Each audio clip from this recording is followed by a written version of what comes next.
mind clicks on and off. I try letting one eyelid close at a time while I prop the other with my will. But the effect is too much. Sleep is winning. My whole body argues dully that nothing life can attain is quite so desirable as sleep.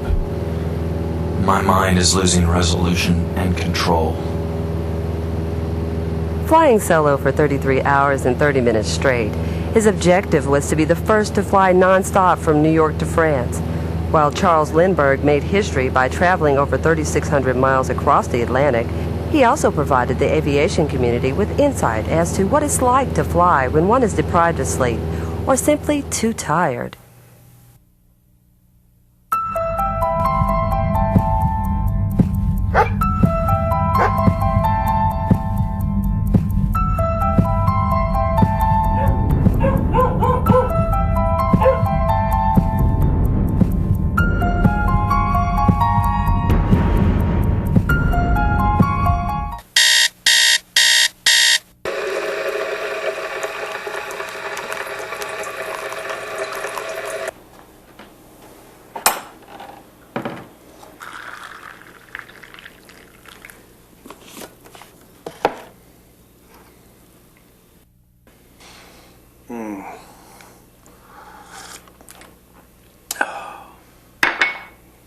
Oh, man.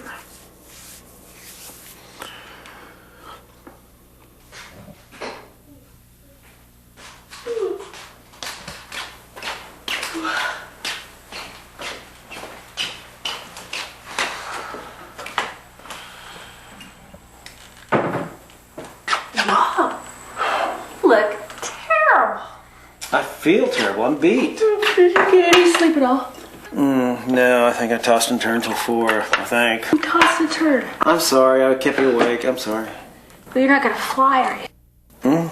Yeah, I've got to. I mean, I can't call the guys this late. You shouldn't fly when you're like this. Your eyes look terrible. Honey, I think you have a fever. Hell, I've been in a lot worse shape than this and flown and everything turned out okay. I'll be all right. I think there's something else that's bothering you. What's going on? I don't know. Just a little From such early beginnings, scientists have learned that fatigue is dangerous, especially when one is unaware of the conditions that cause it. But everything will be okay. Clinically, fatigue is defined as a state of diminished physical or mental efficiency.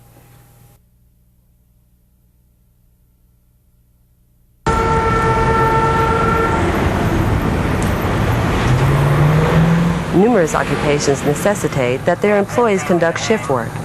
Businesses are just now beginning to redefine what is considered appropriate work limits aimed at reducing fatigue on the job. In aviation, commercial pilots are familiar with working alternate time periods while factoring in the crossing of multiple time zones and changes in work schedule. However, it must be realized that any pilot that is fatigued before flight and then flies is subject to the same dangers as the commercial pilot flying long legs over multiple time zones. It's important to recognize that employees who work shifts may be affected by both short-term and long-term fatigue.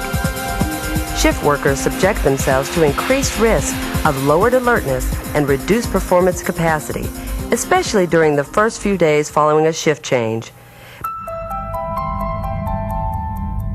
Because of the natural tendency for humans to want to extend the day, it appears that it is better to shift forward in a time change or move clockwise when changing to a new shift.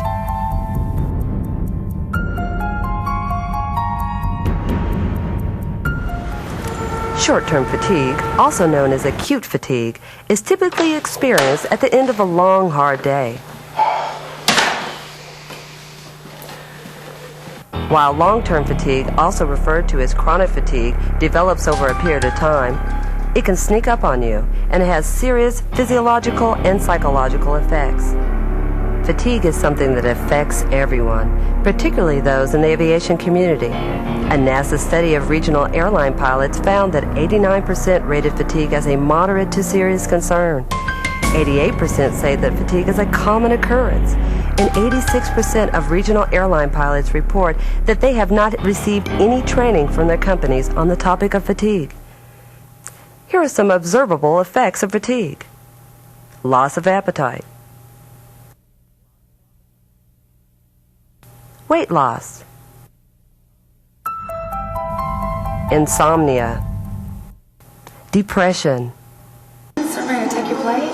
Get away. irritability, No, I'm not finished. And go to you. slurred speech, I'm sorry, I can't get my mouth to work right today at all. apathy, physical and emotional isolation from others, decreased alertness and attention. Those factors that affect one's tolerance to fatigue can be divided into three categories: individual, environmental, and operational. Individual fatigue tolerance factors are those features that are very specific to each person. Individual fatigue takes into account poor physical fitness, poor sleeping habits, improper diet and inadequate nutrition, dehydration, excessive body weight, drug or alcohol use, use of medications, non-prescription and prescription, excessive caffeine consumption and use of tobacco. Environmental fatigue tolerance factors involve those aspects that can affect the individual in their immediate surroundings. Environmental fatigue is caused by family, work environment, bad weather during flight, noise, vibration, G-forces, high and low ambient temperatures, and low humidity. The last fatigue tolerance factor is operational. Operational factors include the type of work performed and when it is performed. Examples of operational fatigue include heavy work schedule, multi-time zone operations, shift work, night operations. Obviously, there are many factors that can affect one's susceptibility for fatigue. The major causes of fatigue are emphasized by sleep loss, work schedules, circadian rhythm disruptions, recreational or extracurricular activity. During sleep, the physiological and psychological functions of the body get refreshed. Some very interesting but basic concepts have been derived from sleep research studies which are useful when learning to limit personal fatigue.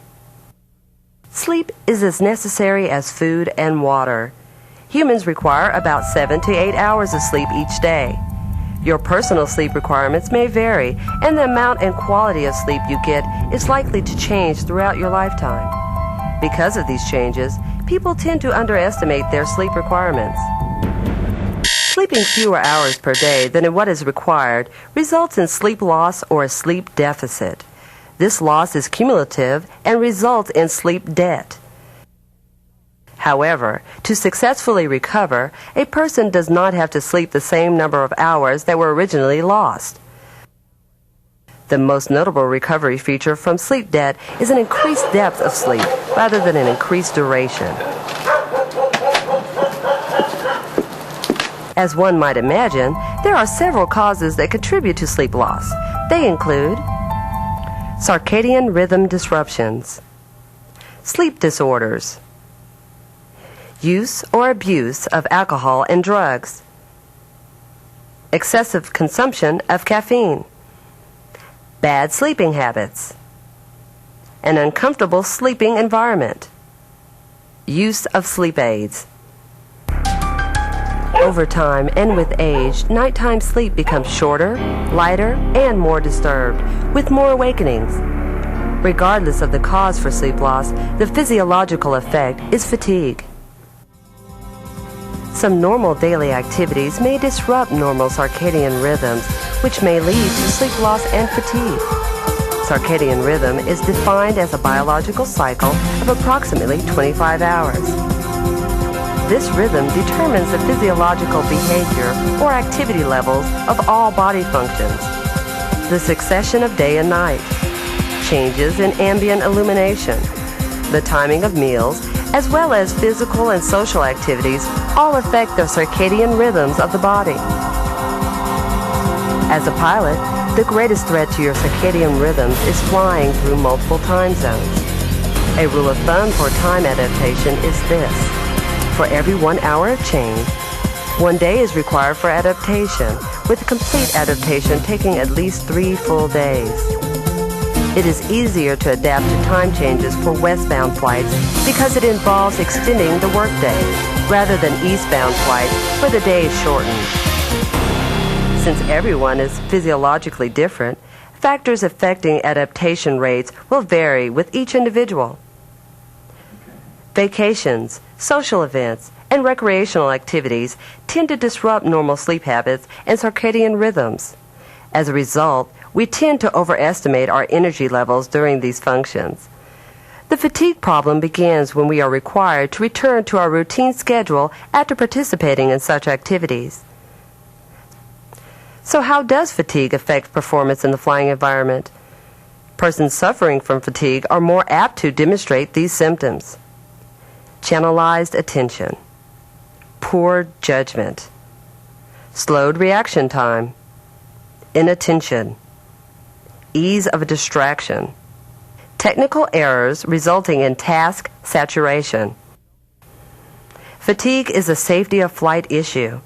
It's important that you learn how to recognize it, deal with it, and know the preventive methods needed to reduce fatigue, starting with good physical fitness, adequate food and sleep, adequate rest and relaxation periods. Under normal flying conditions, you may be able to handle any situation or solve any problem that develops. The concern is how you react to an in-flight emergency or a highly intense period of stress when fatigue is present. Hey, do you have the report ready yet? Whoa, man, back off. It's not even due till tomorrow. God. Whoa, calm down. I'm just checking the status of the report. Is everything okay? Man, I'm sorry. I'm just tired. I haven't had enough sleep in the last couple of nights. It's okay. So why haven't you been getting enough sleep? The Federal Aviation Administration requires pilots to have at least 8 hours of rest in a 24-hour period. This may or may not be enough to recover fully. You're your own advocate. Research shows that pilots are poor judges of their own fatigue level. A family member, Well, you're not going to fly today, are you? a good friend, Man, you look beat.